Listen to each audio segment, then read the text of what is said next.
PSSI akan menggelar laga persahabatan Timnas Indonesia melawan Iran tanggal 6 Januari tahun depan kalau saya nggak salah ya. Dan beberapa hari setelah laga persahabatan itu kita akan bertemu Irak di laga perdana kualifikasi Piala Asia. Tentu itu akan menjadi modal yang bagus untuk kita menghadapi Irak. Mari kita bahas dari sudut pandang penikmat sepak bola, bukan pengamat sepak bola. Saya yakini pemilihan Iran untuk laga persahabatan PSSI ini bukan hanya kebetulan semata ya teman-teman, karena kita tahu Iran dan Irak itu berdekatan dan mungkin bisa dibilang memiliki ciri khas permainan sepak bola yang tidak terlalu jauh. Walaupun kita akui kan Irak di 2 pertandingan FIFA Matchday-nya itu mengalami satu hasil yang negatif lah bisa dibilang. Bahkan banyak kritikan dari publik Irak itu sendiri, apalagi Irak diketahui akan bertemu dengan Timnas Indonesia secepatnya, dan mereka juga mungkin agak sedikit lumayan tidak terlalu memandang sebelah mata Timnas Indonesia ya, karena kita tahu kalau Timnas Indonesia di era Coach Sinteyong ini mempunyai sedikit nama lah di luar negeri sana gitu. Nah, walaupun Irak ini mempunyai hasil yang negatif di 2 pertandingan sebelumnya, tapi kita harus akui teman-teman bahwa Irak adalah salah satu negara yang memang mempunyai kualitas sepak bola di atas Timnas Indonesia.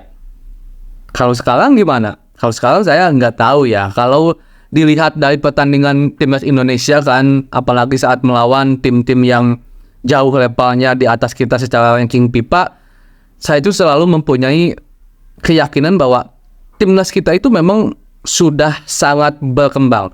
Permainannya sudah layak berada di atas 100 besar lah gitu, 100 besar ranking FIFA. Cuman kita harus akui aja kalau secara hitam di atas putih ranking kita itu masih berada di bawah 100 itu, 149 terakhir saya tahu itu belum saya lihat lagi ya sekarang berada di peringkat berapa, karena kita berhasil menang 2 kali saat melawan Brunei kemarin kan.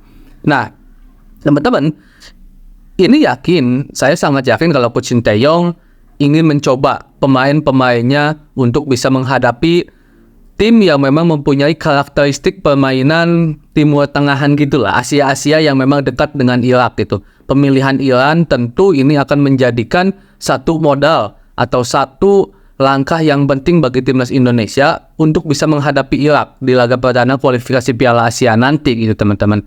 Dan juga mungkin akan ada sedikit otak-atik dari Coach Sinteyong karena untuk mengantisipasi beberapa pemain yang mungkin takutnya tidak bisa bergabung dengan Timnas Indonesia.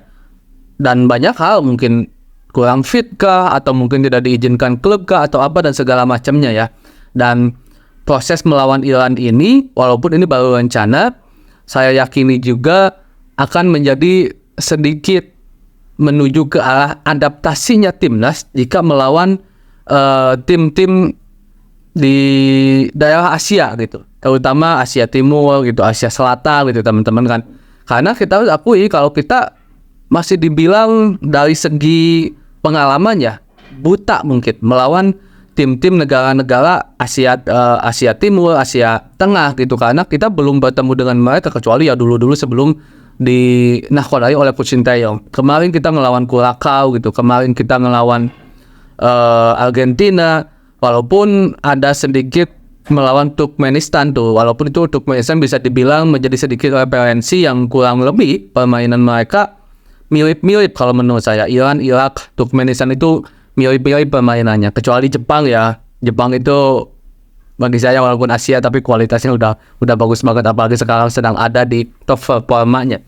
Dan kita berharap Coach Sinteyong benar-benar bisa meramu Timnas Indonesia yang berindikator entah itu dari cuplikan-cuplikan data analis yang mereka persiapkan, tim-tim pelatih persiapkan, melihat cuplikan-cuplikan video-video pertandingan lawan-lawan kita, ataupun dari hasil pengalaman-pengalaman Timnas Indonesia ketika bermain secara langsung, entah itu saat melawan Argentina, Curacao, Turkmenistan, atau mungkin di Piala Asia nanti, di Piala Asia kemarin ya teman-teman.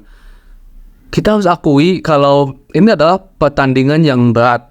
Kita harus akui itu. Jepang adalah tim yang super kuat gitu teman-teman. Vietnam walaupun berada di Asia Tenggara, tapi kita harus akui sampai detik ini kita masih kesulitan melawan Vietnam, walaupun kita belum mencoba Timnas Indonesia di era Coach Sinteyong dengan full team melawan Vietnam ya.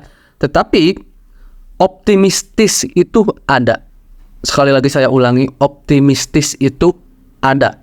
Karena kita harus akui, saya bukan ikut masuk ke jalur sekat-sekat yang mengatakan bahwa Coach Sintayong lebih baik, lokal pride lebih baik, bukan. Tapi kita harus akui, dengan mata tertutup pun kita harus akui kalau perkembangan timnas Indonesia di era Coach Sintayong itu sangat meningkat dan mempunyai kualitas. Kenapa? Apalagi itu saat melawan Curacao, saat melawan Argentina, saya sangat melihat bahwa timnas seperti ini tuh bukan kebetulan. Ini memang ada proses campur tangan Coach Sintayong dan beserta stafnya, beserta federasi yang menjadikan timnas kita memang betul-betul kuat.